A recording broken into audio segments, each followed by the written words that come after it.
It is 1827, and the sound and smell of squelching viscera is all consuming.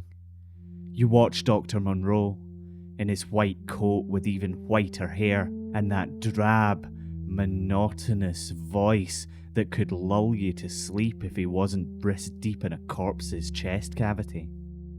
He laughs at that. A bit of spit gets caught in his beard, and you're pretty sure that something from his mouth ended up on the unfortunate subject's lung. The man that you're supposed to be learning from is dishevelled. In fact, that's too nice. He's downright dirty, and he wipes his bloody hands on his coat and hacks out a cough.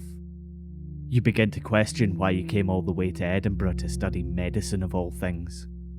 You could have stayed at home and become a clerk, or gone somewhere else and become a lawyer or an accountant or something that didn't involve nodding along over someone's decomposing liver.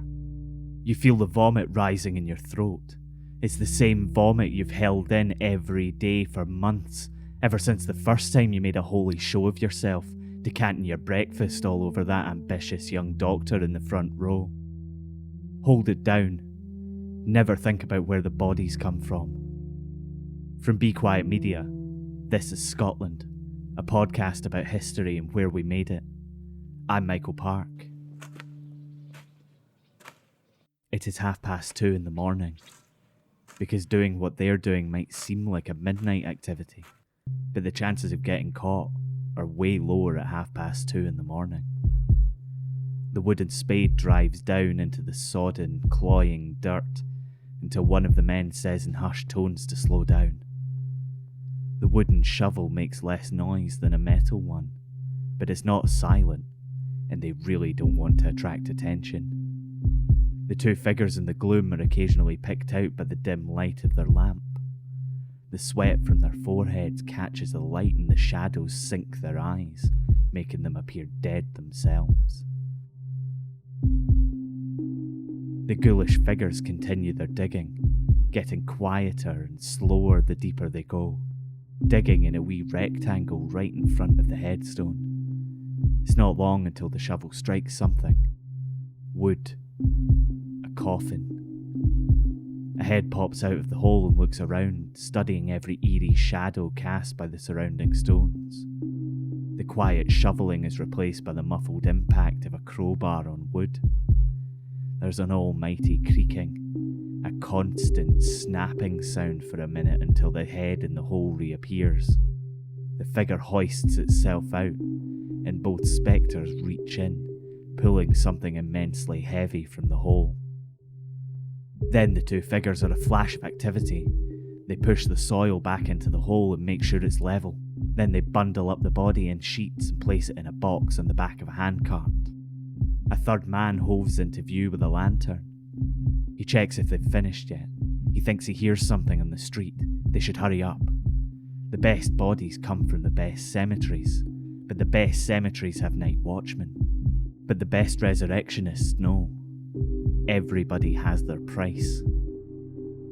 Of course, the humble and strangely honest practice of digging up freshly buried cadavers to deliver to dissection rooms across Edinburgh isn't the story you're here for. If you've been reading about something cool from Scottish history that you'd like us to have a wee look at, then get in touch. We're almost set with episodes right up until kind of 2021, but we're always keen to chat with listeners and see what we can do to tell the stories that you want to hear. Thank you all so much for listening. We really appreciate it.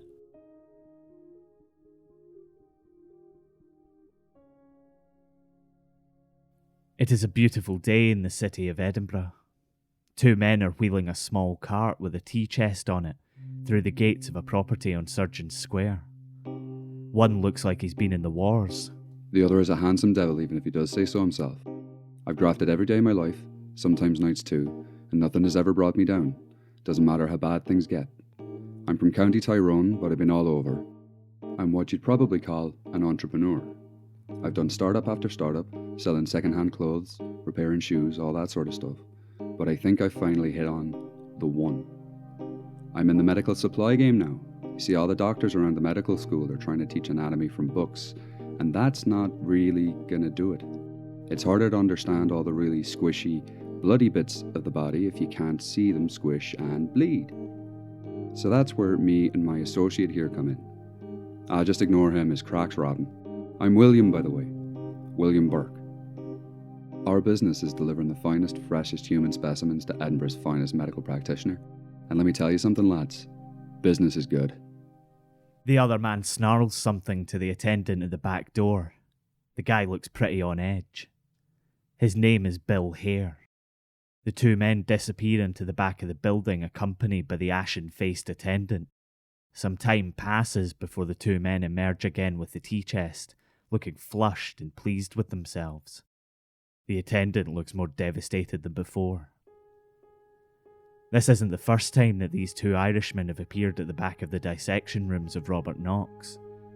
In fact, this is probably the fourth or fifth time they've turned up with their tea chest, and every time, the good doctor is delighted to see them, even if he doesn't always deal directly with them. We don't sell tea, but nobody looks at you twice when you're humping a tea chest through the streets. That's the big idea. One guy even gave us a hand with it when we couldn't get the horse and cart. Helped us halfway up the grass market without even batting an eyelid. He'd have batted more than an eyelid if he knew we were making £10 off the good doctor. £10 in 1827 is about £700 today.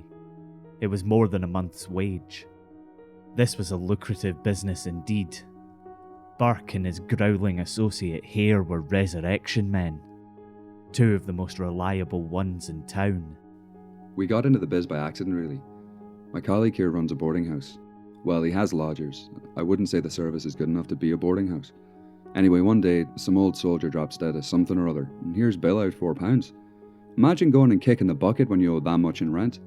So here's me, making my way as honestly as I could, and there's Bill, trying to run an honest racket, and then I thinks to myself, why not reclaim the arrears? We got the coffin from the parish. It was the least they could do for an old war hero, or whatever he was, and we left him lying in the room. We snuck in, opened up the coffin, dumped the body under the bed, and filled it up with tree bark. They took away the coffin, and then we took the body, sold it to the first cutting doctor we came across. Doubled our money right there. Therein lies the rub. Under Scots law, selling a body to an anatomist wasn't illegal. The body didn't belong to anyone, and therefore it wasn't stealing. It was digging up the grave that was illegal.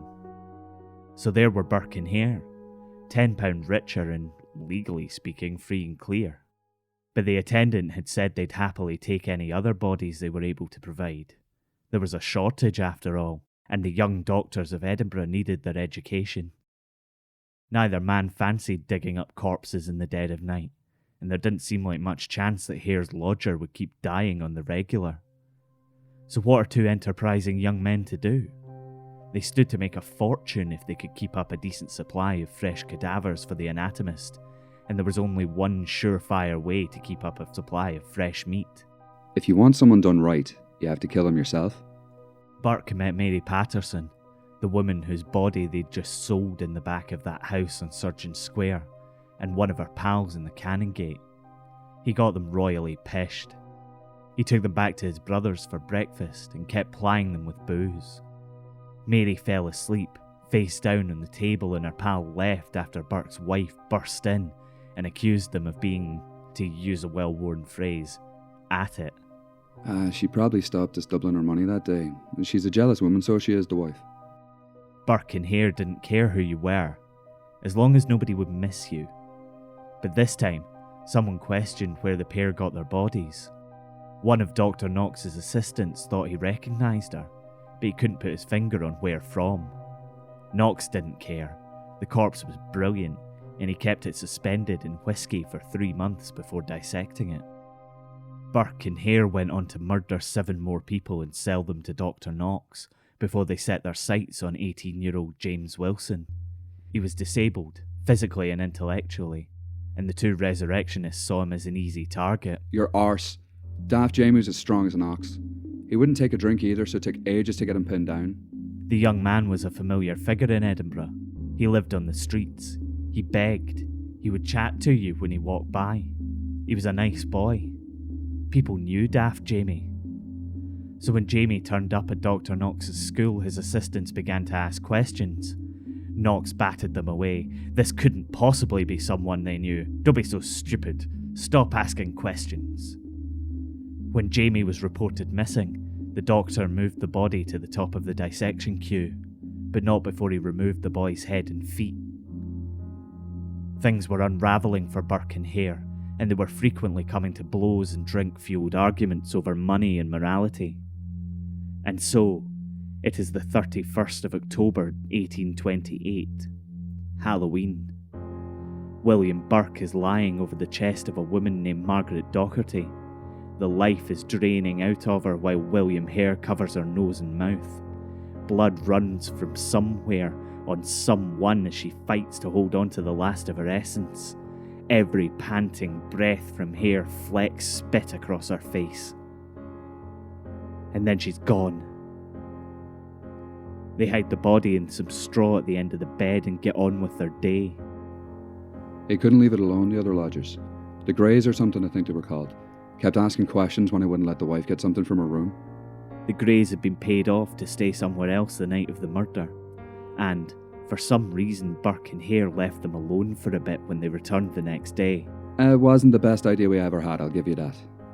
Anne Gray ran to the police, despite Burke's wife offering her £10 a week to keep the crime quiet and become an accomplice. Burke and Hare immediately ran to Knox with the body. It was the best way to get rid of it after all, but that didn't help. The murderers and the wives couldn't keep the story straight, and the police found blood-stained clothes under the bed. They took Mr. Gray to Knox's medical school, and he identified the body as Margaret Docherty, the woman he had seen Burke and Hare with the night before. They were all arrested, and when interviewed, their answers were all over the map. Witnesses, like Mary Patterson's pal, began coming forward and details of more murders were revealed. The Lord Advocate knew that to get a confession he would have to give something up. He gave William Hare the option to roll over on his partner, leading to Burke being prosecuted, found guilty, and sentenced to hang. Hare was allowed to walk scot-free. Burke's wife, Helen McDougall, ended up being let off too. Dr. Knox was spared prosecution because Burke absolved him of blame in a written statement. Burke declares that Dr. Knox never encouraged him, neither taught or encouraged him to murder any person, neither any of his assistants. That worthy gentleman, Mr. Ferguson, was the only man that ever questioned anything about the bodies.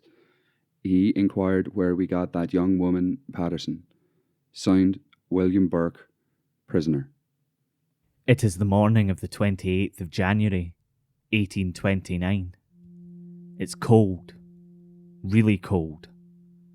But there are thousands of people on the streets as a man is led up a little flight of wooden steps to the gallows. Burke drops to his knees in prayer, ignoring the braying of the crowd, before the noose is placed around his neck. The hangman pulls the black cap over the murderer's face as another shout goes up from the crowd. Hare! Hare! Where is Hare? In a week, William Hare will have disappeared in England, never to be heard from again. William Burke has no such luck. The platform drops. He twitches. He's dead within seconds. His body is taken away to be dissected by Dr. Monroe, the shabby anatomist. During the procedure, the doctor dips his quill pen into Burke's blood and writes, "This is written with the blood of William Burke, who was hanged at Edinburgh. This blood was taken from his head." You've been listening to Scotland. It was written and produced by me, Michael Park, and is a production of Be Quiet Media. Mitch Bain makes the music for every episode of Scotland, and you can check out more of his great stuff, including his blind sales work. Yes, you heard that right. Search out Mitch Bain Music on Facebook. William Burke was portrayed by Chris Moriarty. You can find out more about the show on our website, thisisscotland.co, and on Twitter, Facebook, and Instagram by searching Scotland, Scottish History Podcast. Thanks for listening. Happy Halloween.